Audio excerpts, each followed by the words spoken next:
It's time for the show about the people and the places of the Carolinas with the occasional visitors. In addition to hosting the award-winning syndicated TV show Life in the Carolinas, Carl White writes a weekly syndicated column and now hosts this weekly show, the Life in the Carolinas podcast. Now you can hear the story about the stories. And now here's your host, Carl White. Representative Elmore, it's great to see you again. Good seeing you, Carl. 2023. We've been talking about this for a year. Yes.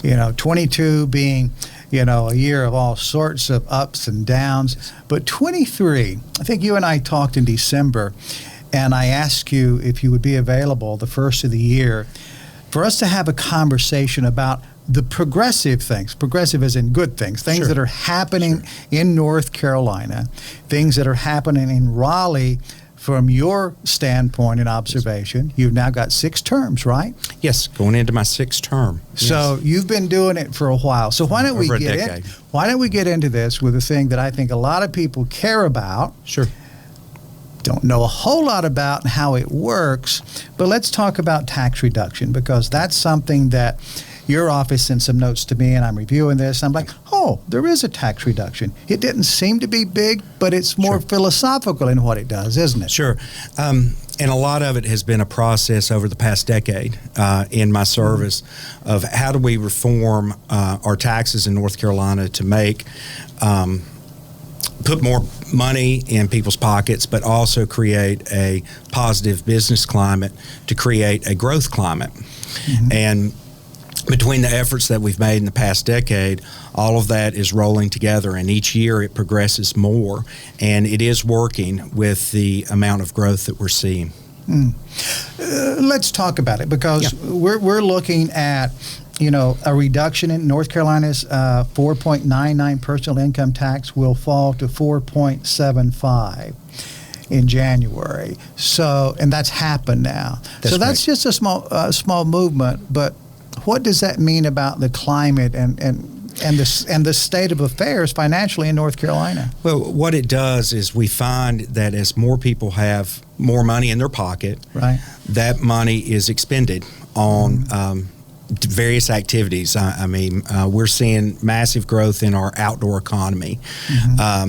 In just basic purchases. When people have money, they purchase. So when they purchase, we generate more tax revenue on the sales tax side.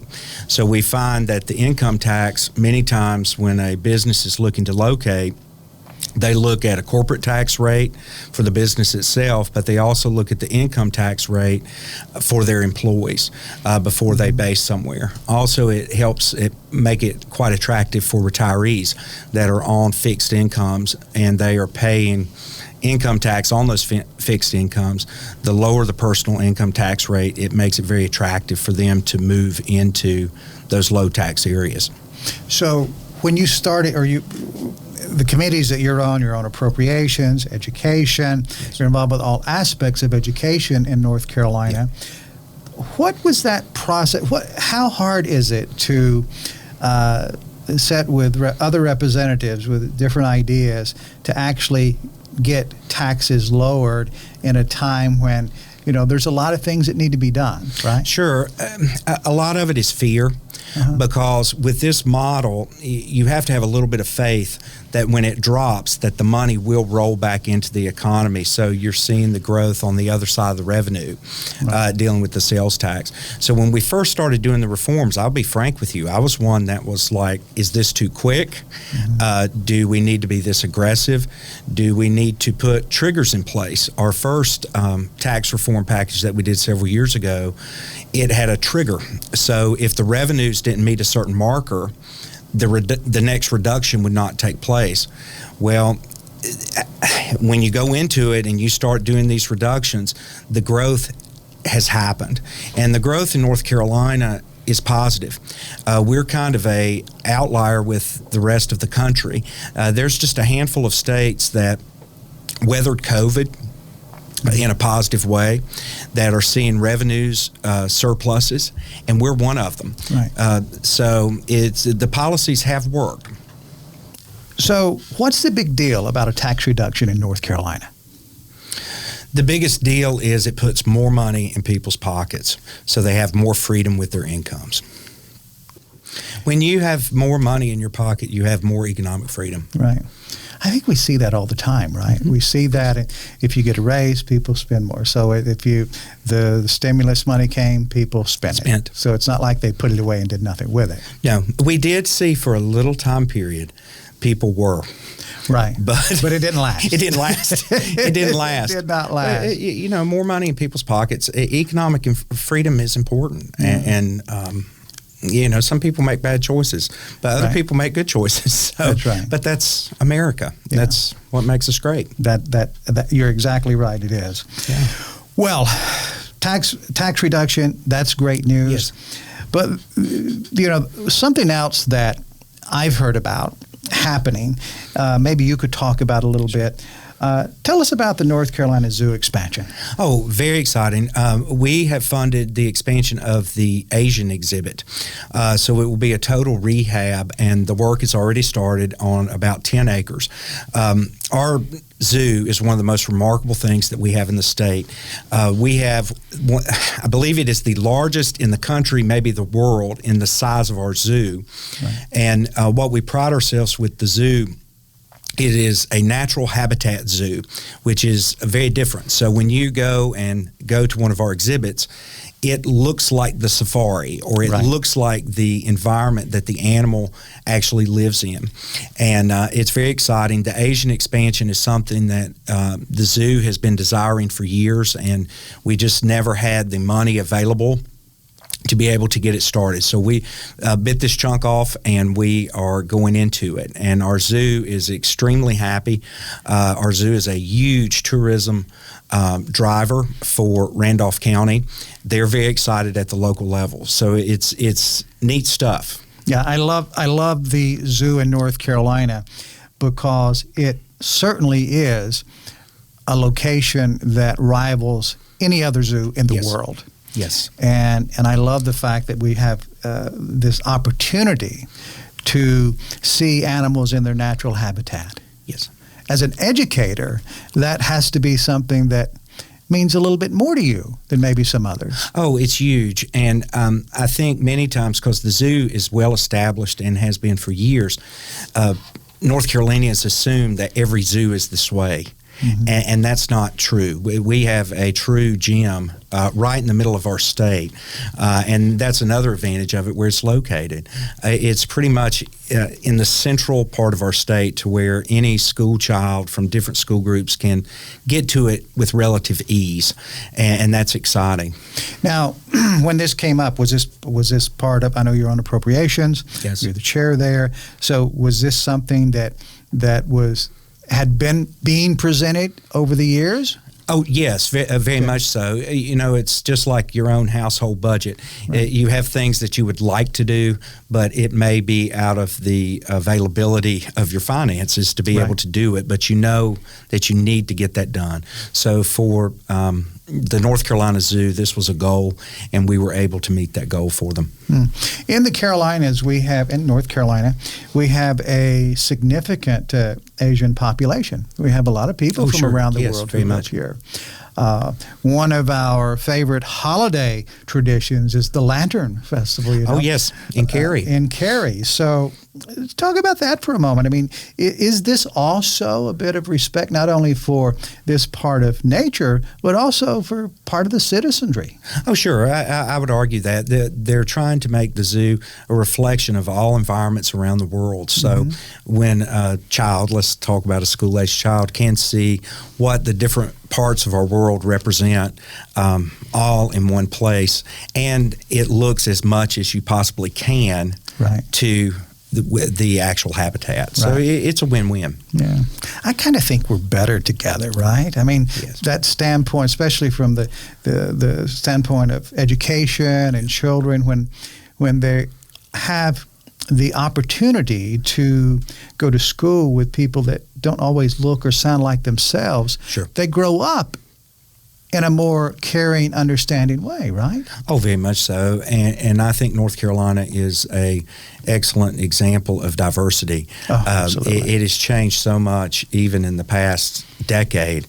As we continue this growth, we have massive population growth, and our population growth is from all over the world, all over the various states.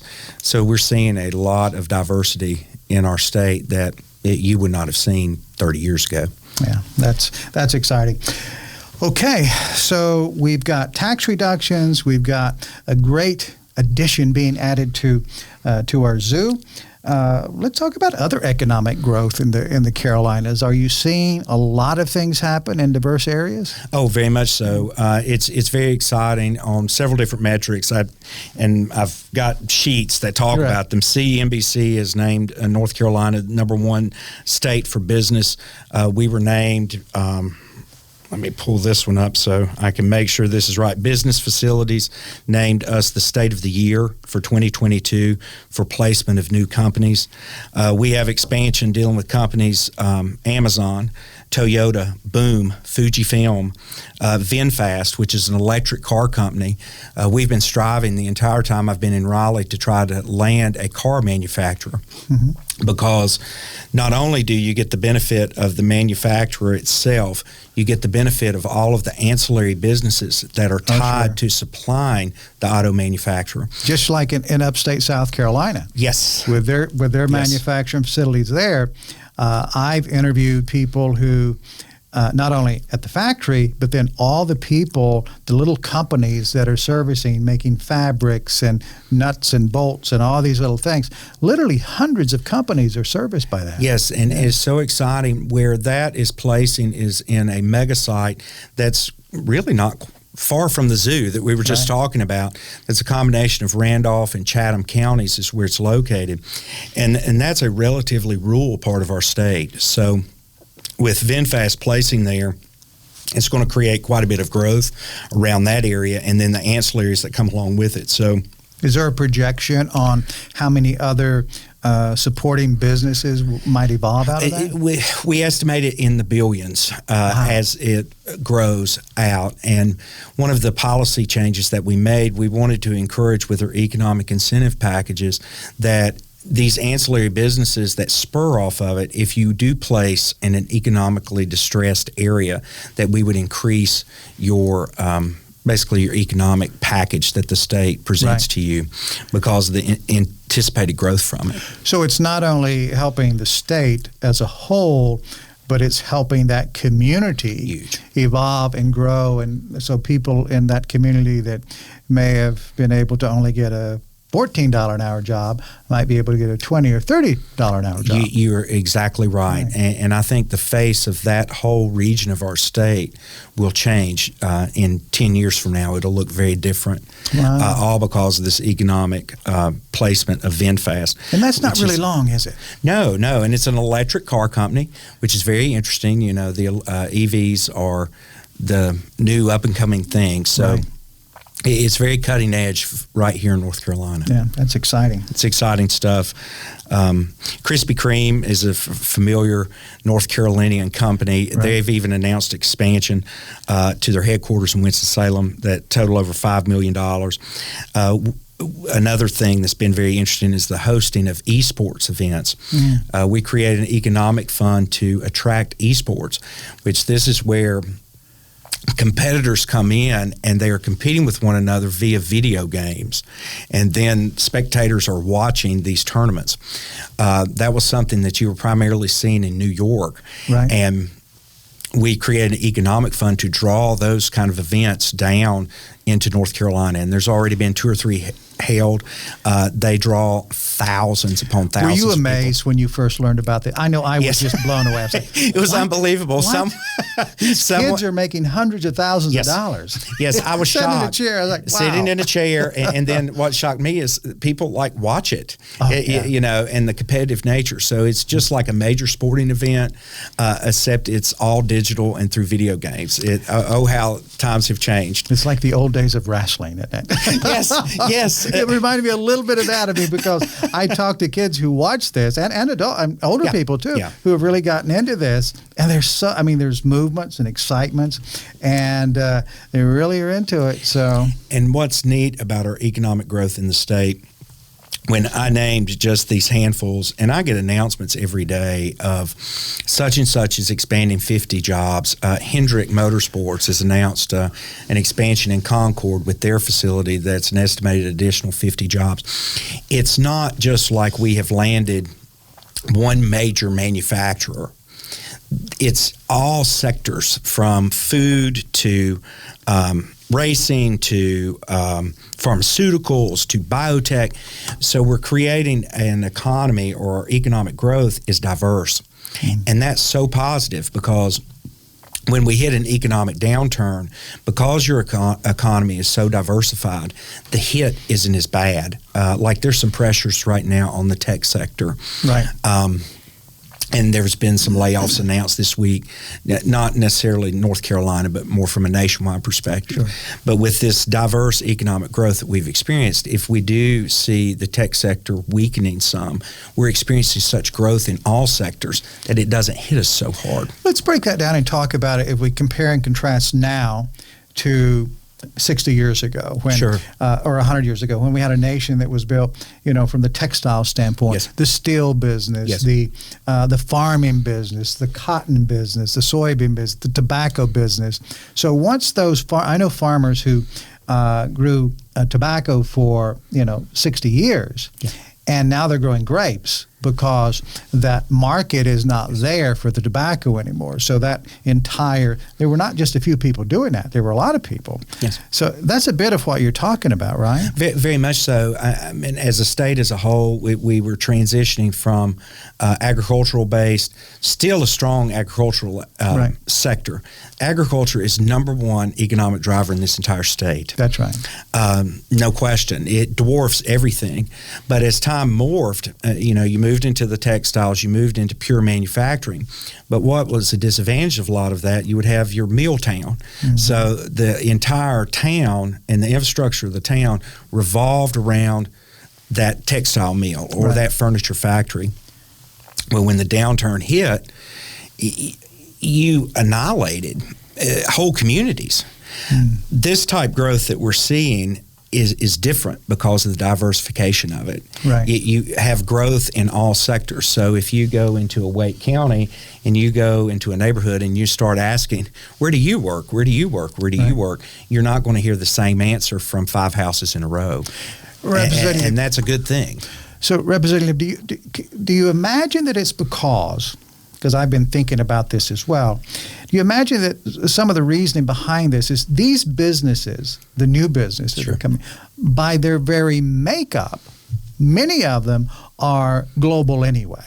So in other words, they're not dependent. So a company can be in Randolph, but they could have programmers working in India and Turkey and Pakistan around the world. So they're not dependent upon any one particular group. Now, they want people to work there, of course, but they've got this sector covered. So that makes a difference too. And that's the dynamic that's different, because I think when you talk about the downturns that came with textiles, those downturns came because we transferred business owners, American business owners, transferred part of their production to Mexico or China or other parts of the world. Correct. So it wasn't that they weren't being economically viable. It's just they weren't being economically viable here in the way they were before. That's correct. And that's what makes the business climate so critical. These companies, like you said, they're more international based. They're very diversified. So they're not necessarily dealing just in whatever their headline is on their name. They have hands in many different pots. So they can pretty much place anywhere they want to.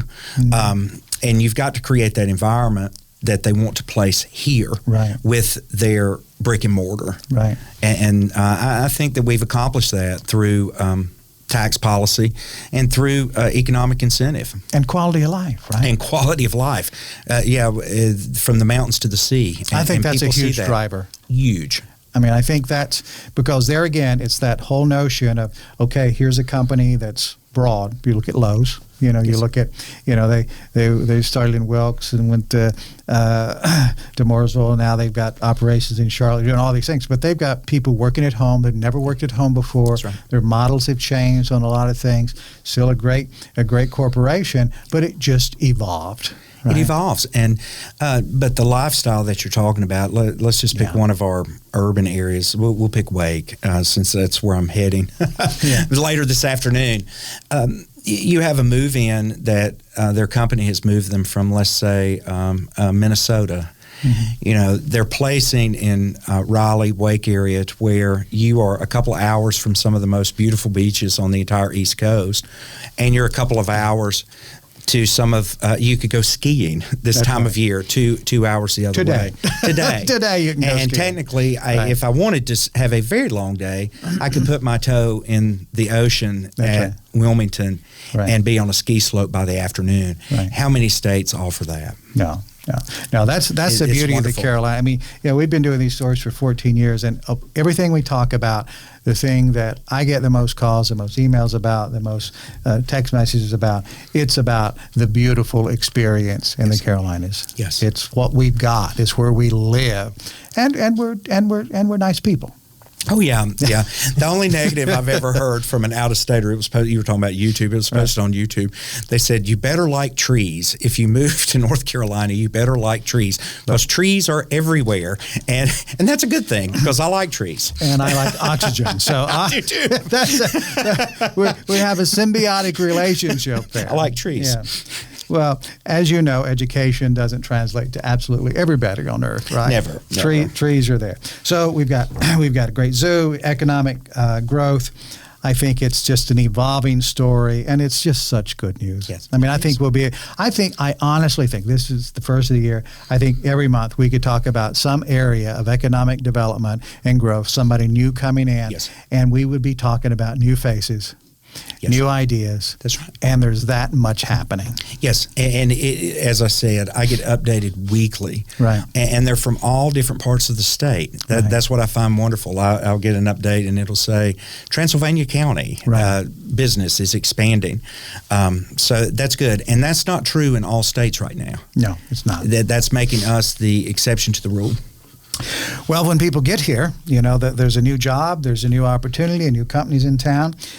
Something pretty exciting has happened about celebrating the great outdoors this year in North Carolina. Let's talk about that. Yeah, 2023 has been designated as the Year of the Trail, which is exciting because over time between our local governments, county governments, and even the state government, we have worked to expand our hiking and trail systems all over the state. So you can experience a greenway that is in downtown Raleigh all the way to hiking trails that are in our state park system.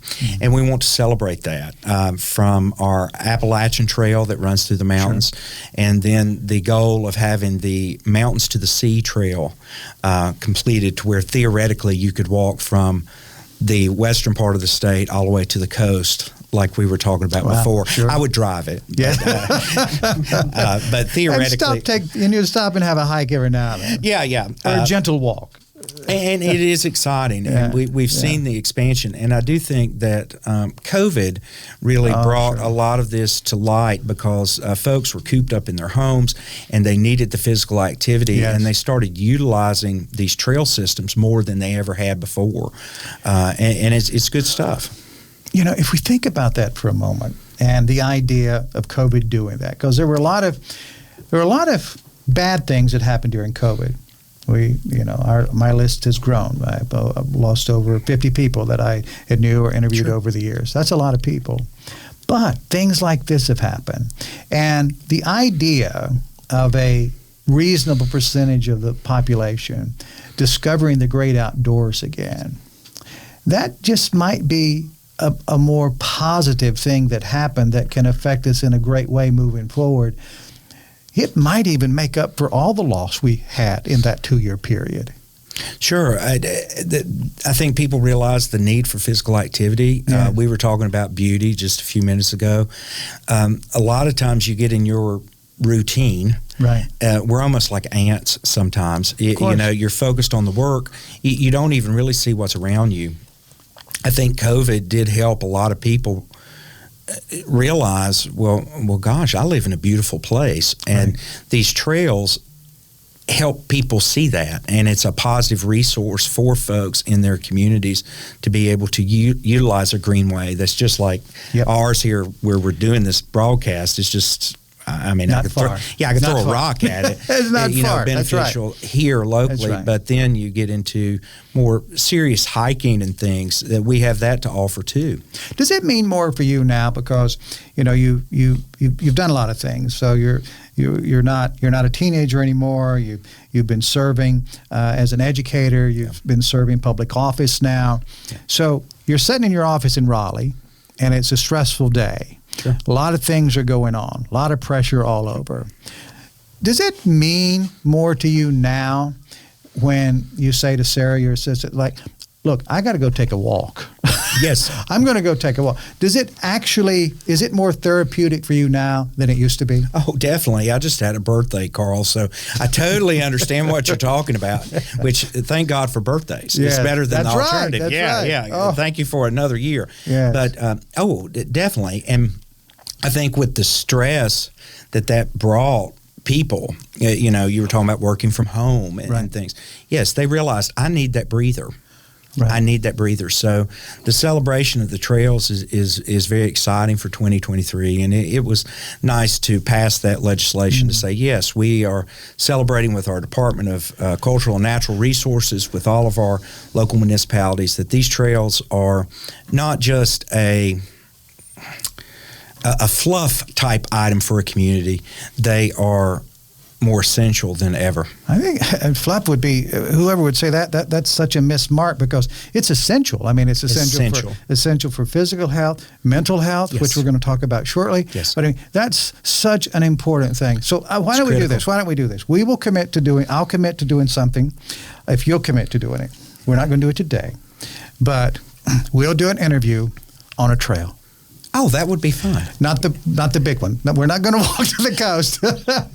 What a nice one. So let's go out and let's maybe try to get someone from... the Department of Cultural Resources and Cultural and Natural Resources will be coordinating the marketing effort. See, they got a long name, so that's why people get confused. But let's get whoever the head of that organization is, and let's go on a trail, and let's just talk about the... not only have a good day, but let's talk about the science behind this and the education that's behind this. Because I think when we all understand maybe a little bit more, there's a reason for this other than just taking a stroll. Yeah. Oh, sure, very much so. And I'm glad we're not doing it today because I didn't wear the right shoes. No, Carl. Neither did I. I promise we'll have to talk and walk at the same time. So I won't be able to have my little papers. No gum. No gum. No gum. No gum. Or I'm in trouble. Well, I know, Representative, you can handle several different committees, but walking, talking, and gum chewing, that's a big one. That's huge. We'll get a stunt double for both of us. Oh, my gosh. Okay, so the perfect segue, we've got state park record attendance that's predicted. Talk about that. Where are those numbers coming from? Our park system is... I would rival it with any park system across the country. And we were talking about the diverse landscape of North Carolina, and that is, through our state parks, you can truly experience that. And that's super, super exciting. And we've seen record attendance, and the attendance keeps on growing year after year after year, as people are getting more involved in outdoor activities. So our state park system can take you everywhere from our state park here with Stone Mountain, which is a granite rock face that is beautiful, to new one that we're expanding, the Rendezvous Mountain one in the western part, all the way to parks that like the Great Dismal Swamp in the northeastern part of the state, where you can experience one of the largest swamp areas and inner lakes in probably a 3 or 4 state region, and you can experience the look of that all the way to and the Venus flytrap there. So they have this largest collection, and they have to keep them on guard because people come in and steal them. So yes. It's a And real we had big to deal. pass a law to increase the penalty because people were stealing the Venus flytraps, which Right. were native. That's right. That naturally occur all the way to our sand dunes on the Outer Banks with it's beautiful. our facilities at Kill Devil Hills. And Kings Mountain. Kings Mountain. Huge part of American history, not huge, just Carolina history. And it's extremely exciting. And people that are moving in are seeing the benefits of our state parks, and the attendance is tremendous. The outdoor economy as a whole, I've got a number here, is $28 billion dealing with what is considered the outdoor recreation economy. So this is things dealing with not million, 28 billion. Billion with a B. Of annual economic activity dealing with cycling, hiking, camping, water sports, boating. It's amazing. Wow, what a big number. So the state parks have turned into not just a preservation of the beauty of our state, they actually are in turn an economic driver too. And that's really exciting. So and because of that, because of the economic impact that it has on the state, that keeps it high on the radar from an appropriations standpoint, I would imagine. Beyond. So when there's a big need, and which is all about preservation, so I love that part of it, that it's not as hard of a sale because you're like, well, okay, we need to help with this, but then again, look how much it brings, right? Yeah, I'll give you a number here. I mean, this is our 41 sites welcomed almost 23 million visitors last year, and it's growing. So it's not just a preservation of the site. We want to make sure that our state parks can actually be utilized for these outdoor activities. So it's not just acreage sitting there that no one can get into or no one can see. We want folks to experience our natural beauty. And that's exciting. That's very exciting because it's not only for the citizens of North Carolina, but it's for all of our guests as well. Exactly. And it does drive a lot of tourism. Exactly. Yeah, that's great. So that's an exciting thing. I just love our great outdoors. I just think you can't do enough. You can't do enough to help support nature because nature takes care of us in so many different ways. Oh, beyond. It certainly does. So now an apprenticeship program, that's something that I've been hearing some good news about. Talk about that for this year. When we talk with business leaders, we were talking about the economy diversifying so much. So many of our businesses need specific skill sets related to whatever they're working on. May it be tech sector, may it be advanced manufacturing. And what we're seeing a need in the business community is workforce training. And what they're finding is that maybe the way that they operate is so specific to whatever their industry is that it's beneficial to have apprentices. The idea you come in with the company and the company will train you at the same time that you are working for the company. And that is something that is evolving as we try to figure out how to approach that. We have seen growth in our apprenticeship program linking it's not just young people. Anyone that's interested in changing their direction with their career with these companies so they can be trained internally to meet whatever their need is. So it's interesting. So this program plays hand in hand with our community schools and our tech schools, right? Yes. Right now the apprenticeship program is running through our community colleges. So a company can work with the community college to be able to bring apprentices in. So how does that translate economically? In other words, let me say, okay, for every from an appropriations standpoint or the state support standpoint, for every dollar that you put in to support that effort, that cause of basically re-educating for those who are older, educating anew for those who are just coming up, what does every dollar bring back to the economy? Oh gosh, I don't really have a metric for that, but it would be huge. I think the benefit of a program like this is really on the not only the employer's end, but the employee's end. Right. Because I think the model that 25 years ago that I would have went through is basically you need to go to some sort of higher education. You get more of a generalized degree. Right. And then because you have that, that's kind of basically a hoop that you've jumped, that an employer will look and say, okay, you went to this school or you went in this program. That's great. We know that you are competent enough to be in the room, but now let's go ahead and now we need to train you on how we actually do things around here. Right. So basically what these kind of programs are doing is we're saying, hey, we know that the job skills need to be so specific. Employers, we want to support you in that. And it helps the employee because they're not, I don't want to call higher education a hoop, Right. but it's becoming so specific, the skill sets that people need. That whole dynamic is changing. So is the community? So are you suggesting that the community colleges, our tech colleges, are becoming more nimble and working with manufacturers to drill down on, okay, so you're going to have an automating division with robotics, so you need so many people that can specifically work in the robotics side with this particular piece of equipment? Correct. And as this evolves, I may even see down the road the idea of, do we do tax breaks or tax incentives for the company because we know that you are doing training internally to where you can recoup some of those dollars, to where we're almost allowing the company to be able to do the training and develop the workforce. So this is ever evolving because the demand is so high and the skill sets that people need are so specific. Let's talk for a moment about something you just said. I've got another thing I want to talk about, a foundation that we interviewed not long ago, but and their work.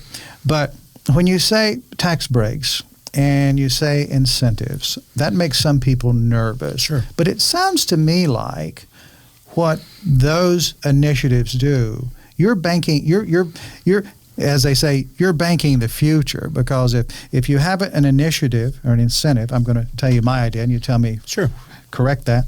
So if you say, okay, you're from the state standpoint, we're going to give you 10%, whatever that number might be, and we won't take that 10% for so many years. correct.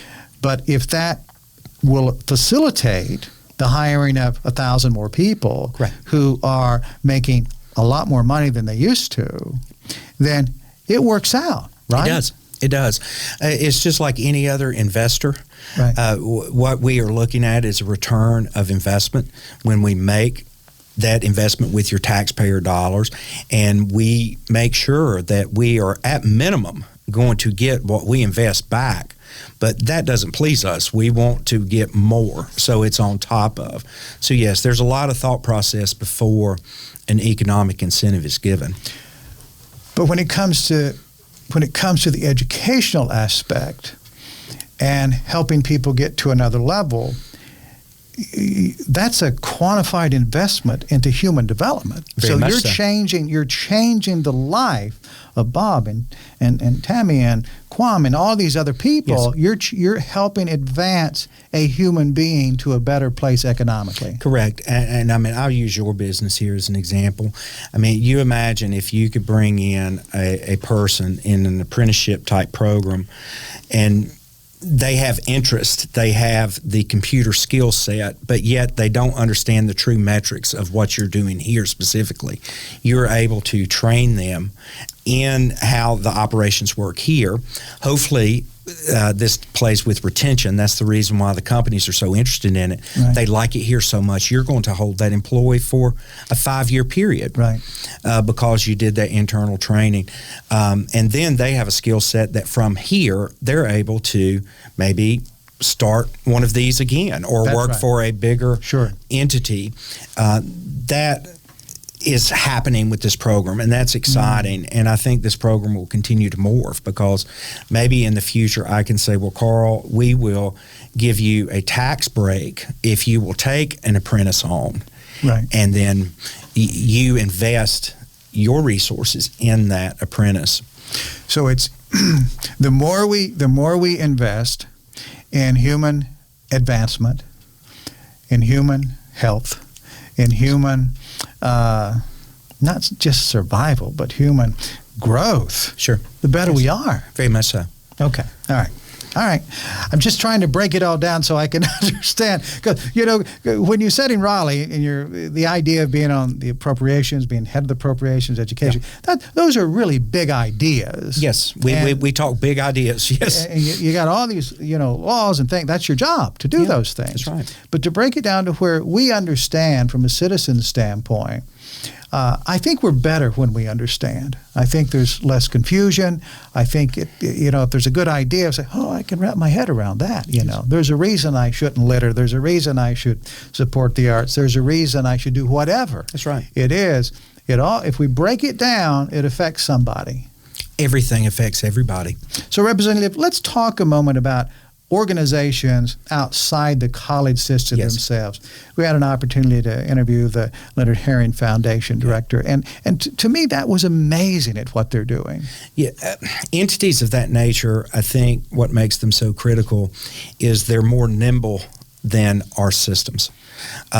I've been in K-12 education now for 23 years. I call it the Brontosaurus, or the giant barge on the Mississippi River. Right. You can only turn it so quick and so fast. Probably the most nimble education entity that we have would be the community college, because they have so many fingers and so many things, but it still moves slow. And our universities move extremely slow. A lot of that is because of tradition. But foundations like the Leonard Herring Foundation and the work that they're doing with NC Tech Paths here, they are able to make change quicker. Right. And that's a positive thing, especially as you're seeing economic growth at the levels that we're seeing in North Carolina. It's moving so fast. A lot of times our systems cannot react fast enough. We're behind the curve before we even start, just because of the bureaucratic nature of them. So it's important to have a multitude of approaches to this, right? Beyond, yes. So we have the college system working. We have these foundations doing great things and bringing all these people together and giving them exciting places to work and stimulate their minds and train them for the work that incoming companies into the Carolinas, what those companies need, right? That's correct. Yeah. So we got to work together. Always. Yeah. All right. So we're working together on our apprenticeship program. Love that. Something that's probably near and dear to your heart, and for some might say, well, that's kind of self-serving since he's a teacher and everything. But I don't think so. Let's talk about teacher pay raises. Yeah, I like to eat, Carl. Yeah. And I have to pay for that. So it's okay to be a little self-serving. Yeah, Because there's not just you. You're representing a lot of other teachers. Yeah, it's nice paying the light bill. Right. Yeah. But, the State Board of Education through what is called the PEPSIT Board, we created this board several sessions ago, and their whole goal was to look at teacher licensure, the license that a teacher has to get to be able to teach in North Carolina, and what is cumbersome about that process. How can we streamline it? How could we make it easier for folks who move in out of state that may be a teacher that was out of state? How do we make it easier for a college student that may be in something different and wants to go into teaching? Basically, those were the goals. Well, they looked at that, and they came back with some proposals of linking pay to the licensure process and changing what the levels of license were. To me, it looks a little bit like nursing license, the variants of those, and they were. It seems like it's kind of modeled with that. The State Board of Education looked at it and walked away with saying, well, if we do this, because this is so transformative, let's at least do it in a pilot format to see if something like this would even work. I don't know, as we move into the session, how far even the pilot plan will go, but it is out there and people have looked at it. There's some hesitation with it because it is dramatically different than how we currently pay teachers. Now, as a teacher myself, the biggest concern I've got with our state employees and our teachers at this very moment is just inflation. inflation that we can't control, and what impact has that had on their pay? It's been dramatic, and for us. Now, when you say dramatic, let's talk about, because you're in a position to know the numbers, okay? Yes. So let's say someone who's making, what's the average teachers pay in North Carolina? I think we're up to 56,000, 57,000, something in that realm. Okay, so say 56,000. Let's just use that, or say 50,000. So if you got 50,000, so take home from that 50,000 average would have been what? You would lose maybe 25%, so a fourth, so you're all right, taking home about 46, 47. So you got 46, 47. So let's break this down, because everybody's in the boat of the effect of the inflation, but specifically talking about the teachers. So that 56, so that money, because of the inflation, what has the true value of that money now reduced to? Do we have it varies according to what metrics. Of course. A metric that I'm using right now is a minimum of 8% that people have lost, but different sectors it's gotten worse in some sectors than others. Inflationary pressures on, like the car industry, for example, or furniture, those sort of things. Or eggs. But eggs, oh gosh, eggs, yes. But I would say at minimum, just for us to maintain our employees from what they were making prior to this rampant inflation, I think we're looking at 8-10%, to where they have the same amount of buying power that they had 2 years ago. So that's a heavy hit. It's a huge hit. Especially when you've families involved. If it's just you, then that's one thing, but usually that's not the case. Usually there are 3-4 people involved, right? Very much so. And our state employees, one of the things that I guess has always been just an assumption. They say, well, you're a state employee, you make less than the private sector, but you have a wonderful benefits package. That's the way people always look at it. Well, we have to make sure that our state employees can at least maintain a lifestyle to where they can live. And be healthy. And healthy and be able to afford just our basic amenities of housing, food, transportation, clothing. And if it's still true, what I've known about teachers over the years is teaching for many teachers does not stop when you leave the campus. No, not at all. Not at all. So in today's environment, when this idea seems to be floating that when you leave, that's it. You don't think about, you don't do anything for your work. That's it. Don't call me, don't ask me anything, that kind of a thing.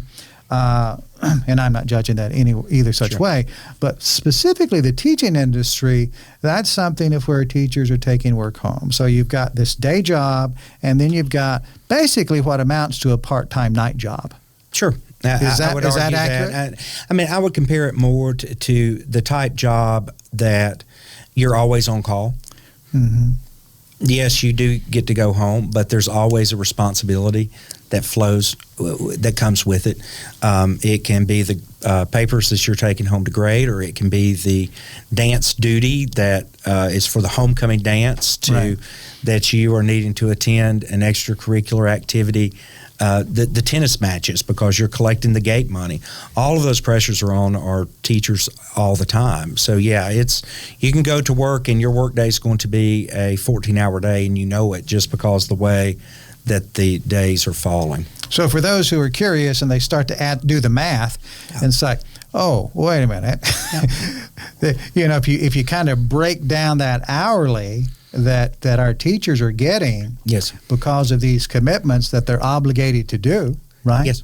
I don't know if they're legally required. I mean, is that part of your contract? You have to show up to collect money at the gate, or is that just a social obligation you feel like you have to do? It's stronger than...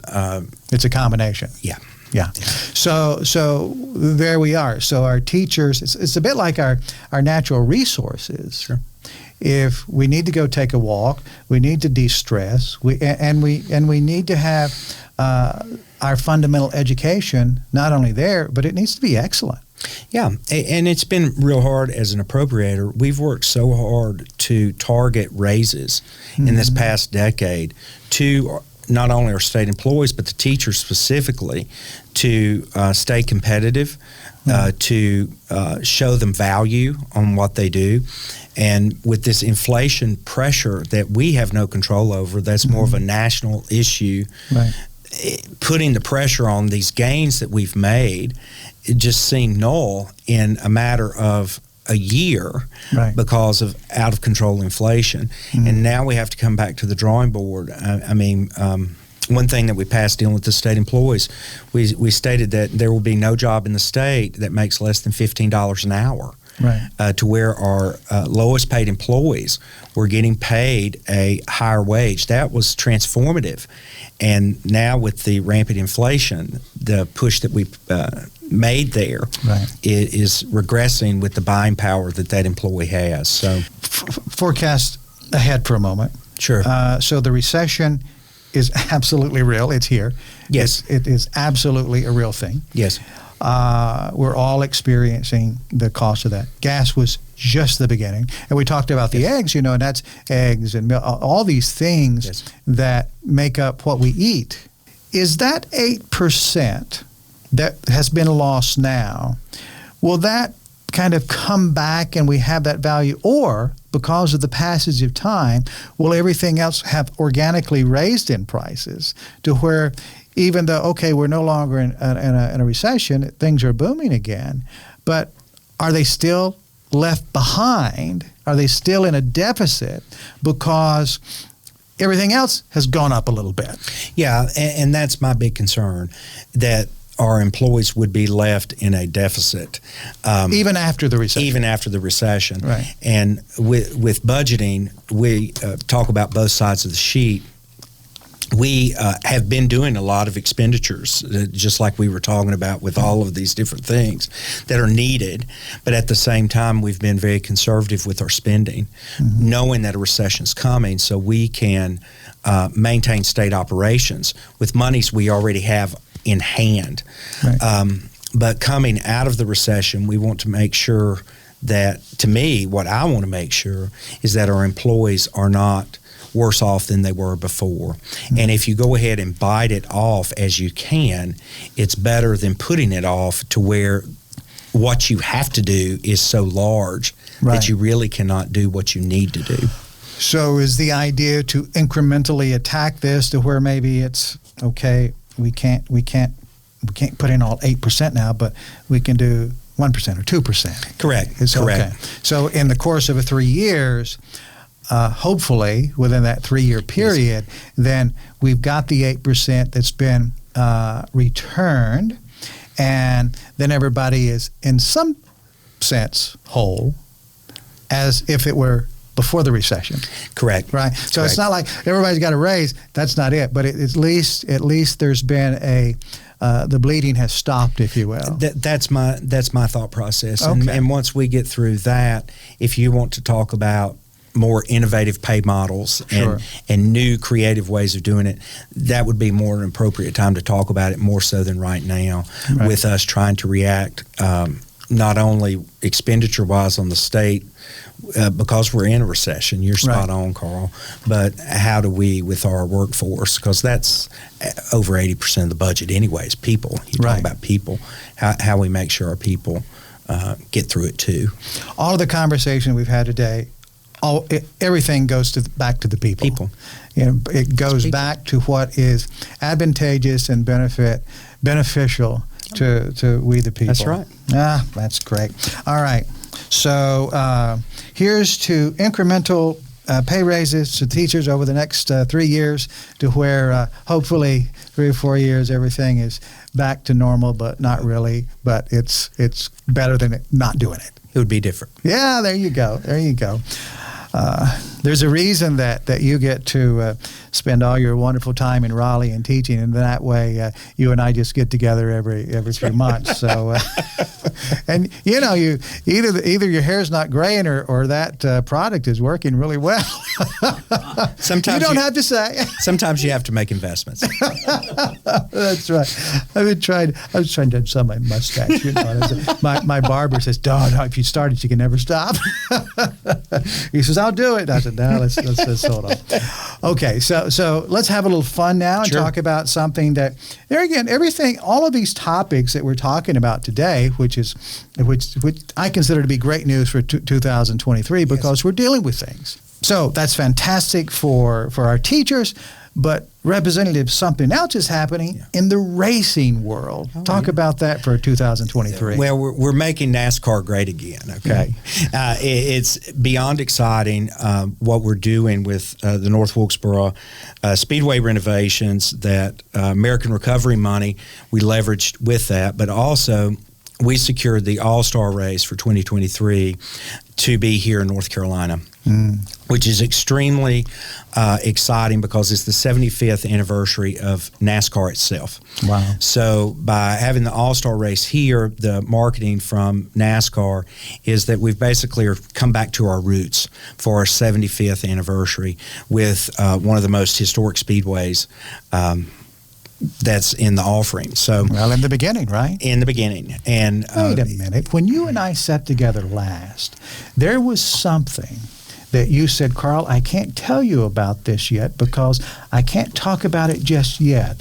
And it seems like the following week or so, that's when this meeting took place in Raleigh. So you knew about it then. Yes, very much so. Yes, very much so. Discussions were taking place between the legislator, House and Senate, and also the governor's office on what we could do to secure the All-Star race. And the magnitude of the All-Star race, this would be the equivalent of the NBA All-Star game or one of your NFL playoffs. I mean, this is a huge, huge deal for the industry. And it was wonderful working with my colleagues to secure funding. Again, we go back, it was an economic incentive to ensure that the All-Star race came to North Carolina versus one of the other states that there were a couple of states that were being very aggressive in trying to secure this sporting event. We are finding that sporting events with economic impact are huge. The estimated economic impact annually just from this racetrack is $80 million. Wow. Regionally. So I was talking about esports prior. That ties with it too. We are finding the more large sporting events that we can attract to North Carolina, the more revenue that is raised from it, and the return on investment is huge. So as we move forward, I think from a financial perspective with the All-Star race and what we did with that economic incentive, as we track it, it can be a model for what we will do in the future for other sporting events. May it be PGA, may it be racing, may it be basketball, boxing, and how do we attract these big events to our state? So it's very exciting. So what you're telling me is this has been, well, more than a grand experiment, but a bit of that in the sense that because of the history of racing in North Carolina, the North Wilkesboro Motor Speedway, of course, having a prominent position. Beyond. I mean, the history is solid as to the significance of that track and the beginning of NASCAR racing. So now that it looks, well, it's worked. It's worked. The track is, the renovation is happening. The race is scheduled. So this, from a state standpoint, you'll be keeping a close eye on all the different matrix and things that we did and the movements we made and how we made this happen. And then we're going to transpose that to all of these other sports as well. That is correct. And what's exciting about the North Wilkesboro Speedway from an economic perspective, if you're looking at it statewide, is we're a Tier 1 county. This community is. So we're labeled as one of the poorest counties in the entire state. That really a relatively small investment. When I deal with a budget that's floating around $25 billion, right, and that's not counting the American Recovery money that came in, we were dealing with about $30 billion that we invest. $18 million can generate this level of growth in the renovations, that an economic incentive of $4 million can generate this much economic growth in a Tier 1 county, one of our poorest counties. So I think it can even be used as a model of how do we grow our poorest areas of the state, our most rural areas of the state. So what happens when a county, because there are several counties that are Tier 1 now, what happens to a county when it goes from Tier 1 to Tier 2? How does life change? Well, you don't qualify for certain things. It deals with the structure because we're trying to target our most distressed counties with economic growth. And that metric is fluid. So as other counties grow, if you are not growing, it's hard for you to keep up because that is fluid, the way that they're structured. So yes, by being a Tier 1, it's a double-edged sword. You really don't want to be Tier 1 because it shows that your economic growth is not at the pace of the rest of the state, but at the same time, it does qualify you for more economic help through our Department of Commerce. Do you find that the economic help that comes, is it let me ask you this. So from the North Wilkesboro Speedway renovation, is that project in itself enough to, over a course of time, a few years, whatever time period, to elevate the area to a Tier 2? I think it's possible. Okay. I think what it will do for us locally, since I represent this area, is that it will leverage part of the outdoor economy growth and part of the tourism growth that we have had. A sector of our economy has been that, but that's probably a sector that needs more growth and is not to the potential it could be. So it may take a while. Of course. It may take a while. So, which is in the eyes of a recession. That's but as long as those steps are being made, because in the long run, it is better to be a Tier 2 than a Tier 1. Always, because that means that you are people growing. Are doing better. People are doing better based on the metrics that's determined, which is unemployment, median income, all sorts of factors go into it. Right. Great.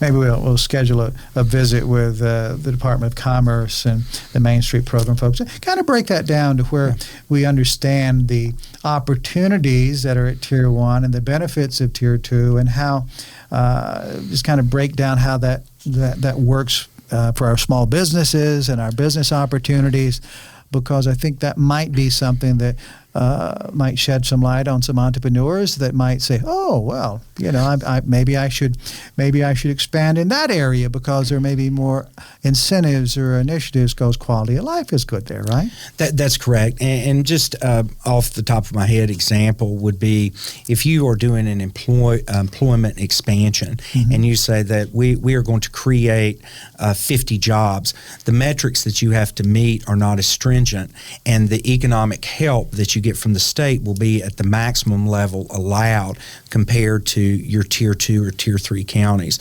So it does make it very attractive to an employer that says, hey, I would like to deal with, in Wilkes County, one of the Tier 1s, and I want to expand by 40 positions. What does that do for me? It does allow them to leverage more state money. So there is some benefit to being a Tier 1 from that perspective, but yet you want to progress to where you're not a Tier 1 and you don't need that kind of incentive because the business climate is what you want it to be. It's growing organically. Right. So really, this is an annual conversation. It's like where we are, what we're talking about today. 12 months from now, we said there's going to be movement on all these things and things that are still developing. So you're spot on. It's just like life, Carl. Different things, different problems, different solutions, different positives that flow over time. So that's pretty darn exciting news. Do you have your tickets for the May race yet? I do not. You do not? I do not. You'll have to depend upon the kindness of some strangers over there. I'm surely somebody will be nice to you. We'll see. I'll cross that bridge when I get to it. There you go. All right. Let's talk about the World University Games. I'm not sure I know what that is, and maybe I should. It's very neat. This is the equivalent of basically the Olympics, except on a collegiate level. Right. So this is something we've been in the running for actually competing against South Korea. Wow. And since I've gave you the notes, we've actually secured this for 2029. And this will bring people from all over the world into our state to compete in different athletic competitions, very much styled like the Olympics. So very exciting. It ties with what we were just talking about, the idea of us trying to draw large sporting events to our state to be able to generate economic growth.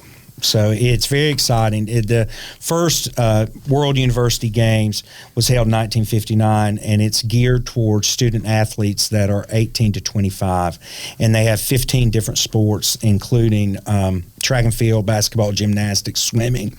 And the estimation is around $150 million economic impact to the state's economy, and because we landed this games. And there will be athletes, collegiate athletes, coming from all over the world? All over the world. Nice. That's great. It's wonderful, and we will get international exposure. North Carolina will, based on this. So I was excited since I gave you the notes. We were in the running, and we were trying to compete, but we did secure it for the 2029. So year. I imagine now that it's going to be in North Carolina. Yes.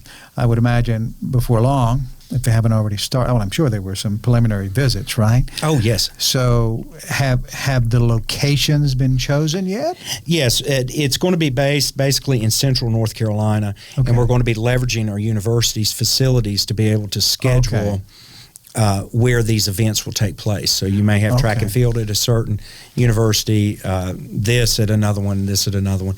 So all those details would be worked out between now and then. Great. But we have such an infrastructure of those type facilities in our state already. So our footprint is here. Right. So it made us a very logical choice for them. But our universities are going to get the exposure globally. Yes. So that's a really good thing. And that is huge. Exposure, I will use ESPN having their game day broadcast at Appalachian State. Right. They tracked how much economic impact that had from marketing. How many marketing dollars was that worth? Mm-hmm. It was in the millions, Carl, of the exposure of Boone and Appalachian State just being on game day ESPN. And they have even seen an uptick in applications that they can link back directly to just having that exposure. Wow. So these type events are very exciting for North Carolina.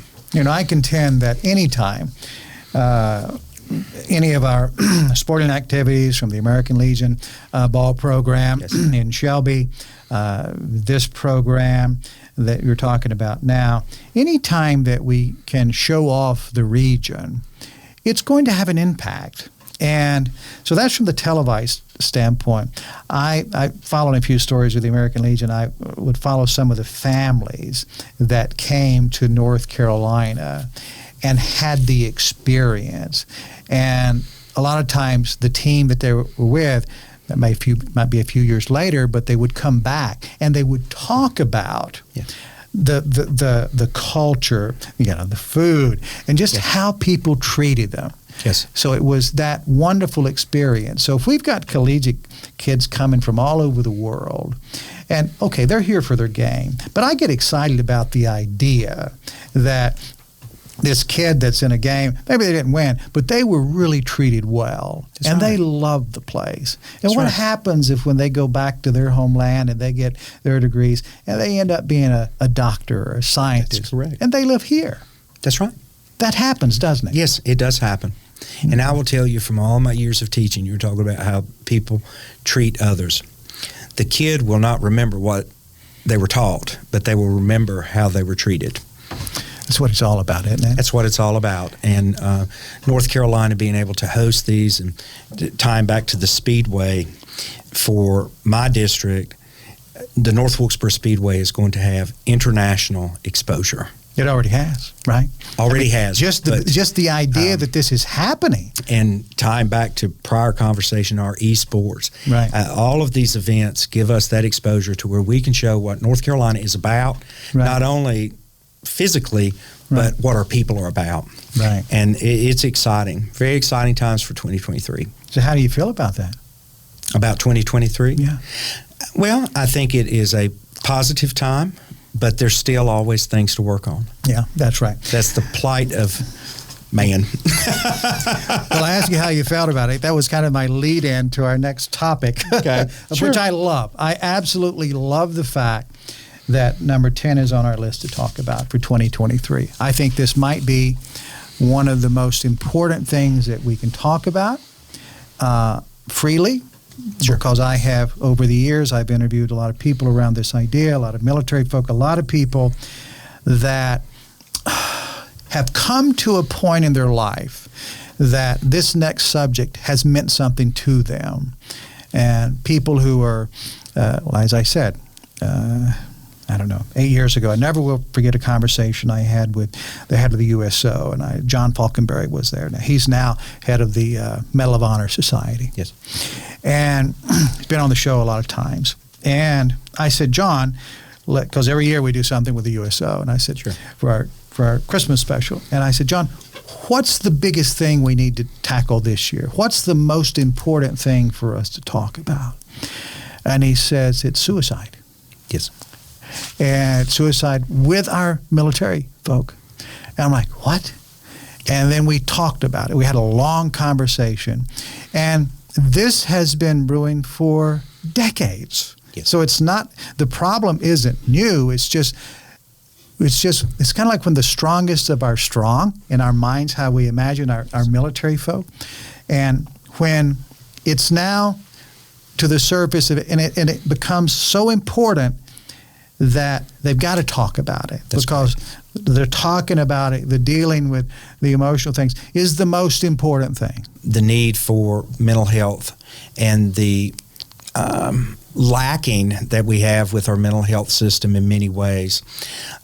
With what you're talking about with the military presence, we strive to be the most military-friendly state in the entire country, right. because for the eastern part of our state, the military bases are critical. And your friend is spot on. They've seen such an uptick in mental health needs from our military personnel, or even our retired military personnel. We've also seen an uptick in needs for mental health with our children. Right. You see it in school, right? We see it in school. There has been an uptick in referrals. There have been an uptick of kids surveyed that have talked about suicide, looking for those type things. So I think the idea of these subjects being taboo to talk about, those walls are breaking down and just need to totally be broken down because right. of the need that's there. One thing that is exciting this year is we have established 988, which is basically the 911 version for mental health, that if you are in a mental health crisis, when I say crisis, you just feel like that you have no other place to turn to, right. that you can dial 988, and on the other end will be someone that can counsel you at that critical moment, right. and then get you referred to someone to help you long term. Right. This is something that has probably been needed for years at this point, and we received funding to help train mental health counselors for this. It is now online. From a state's perspective, we've also seen the extensive need for more, I would call it, mental health infrastructure in right. our state. What providers do we have? Are providers evenly distributed? What are the providers doing for our folks? And mental health goes on many different levels, from PTSD to substance abuse. Right. All of that fits under that umbrella. And one thing for the eastern part of the state, there's a big Acadia Healthcare is going to be investing $65 million in a behavioral health hospital, which would be critical for that area of our state to be able to have beds, right. to try to meet those needs. And this is a continuous process, but a highlight of 2023 is that 988 is available to help us better with our crisis management. So how do we take that and have everyday common conversations about mental health. We're in the creative space, right? Sure.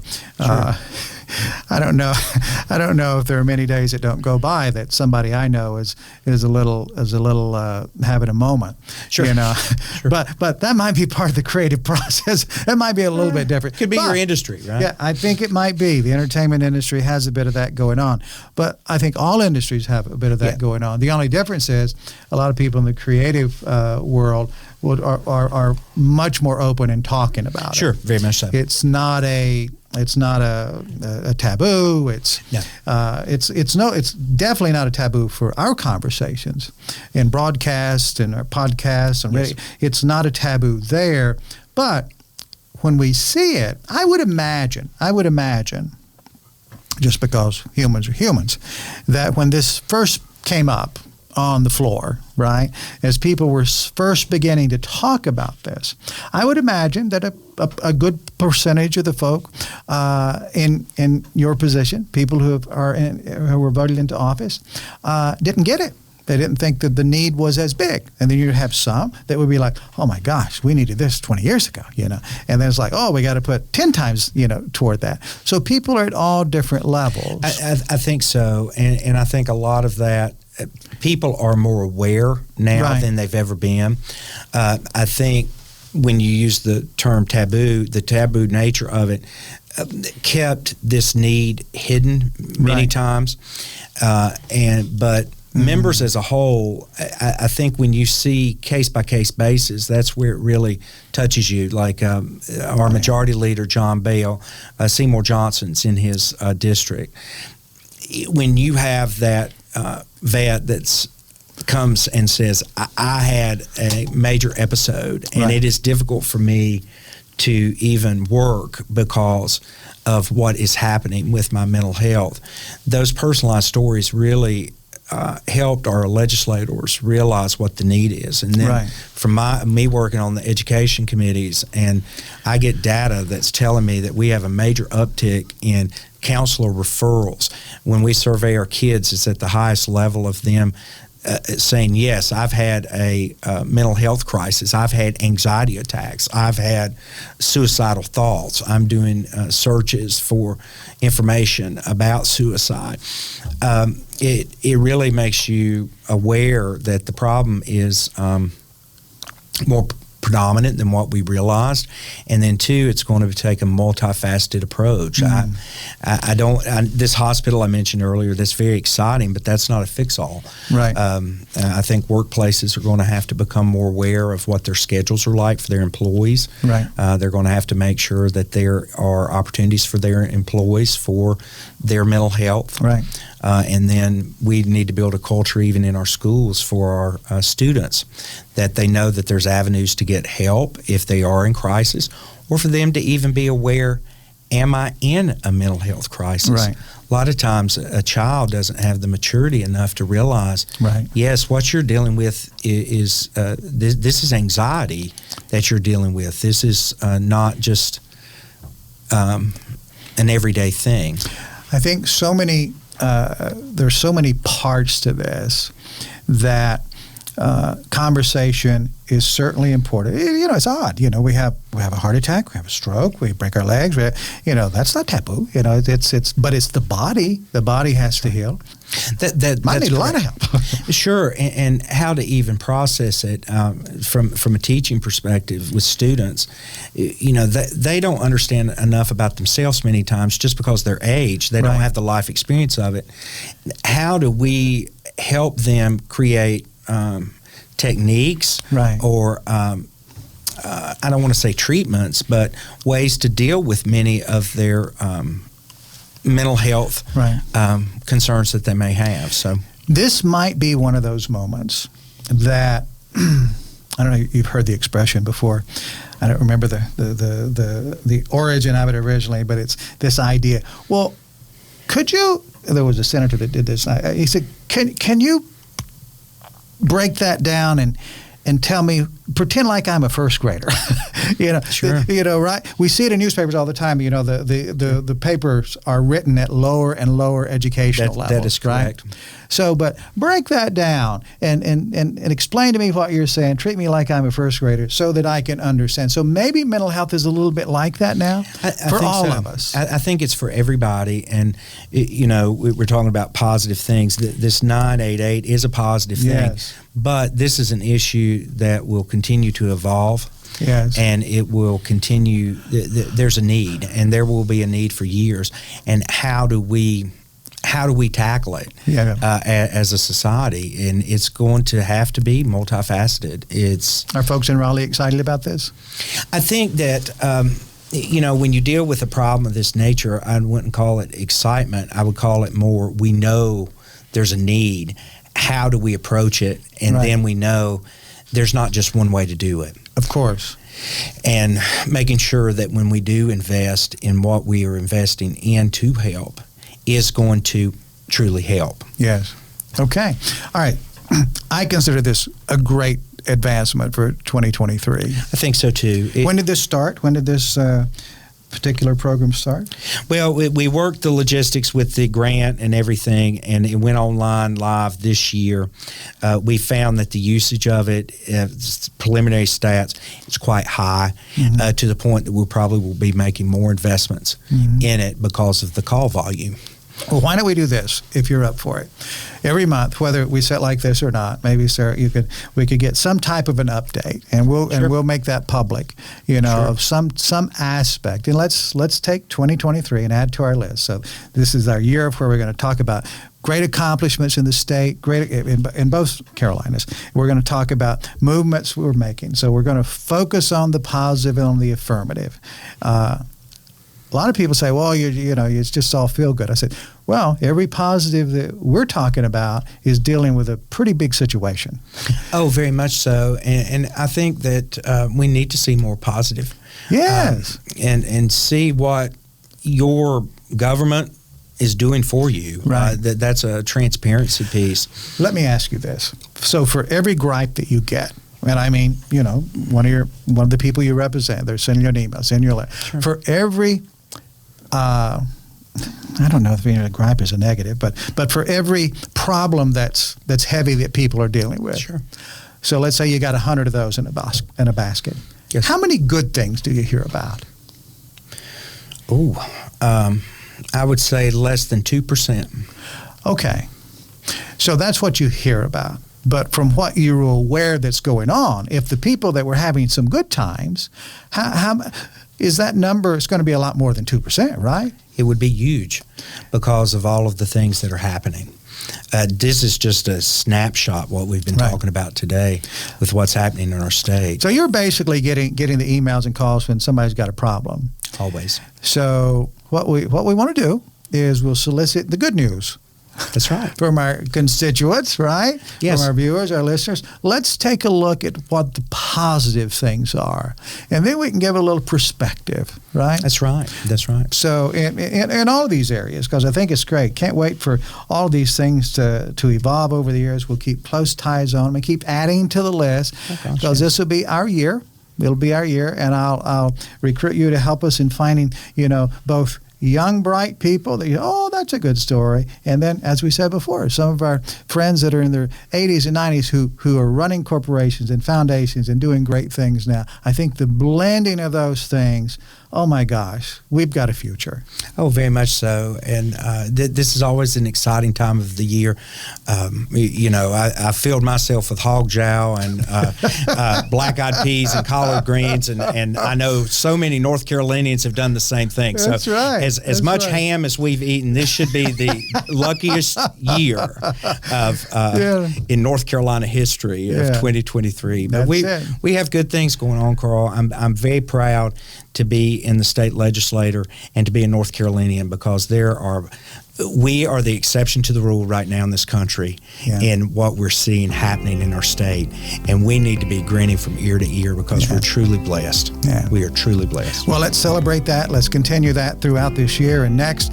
And we'll expect to see good things. I know we got a little, maybe a little heavy on some of the things today, but I think that's okay.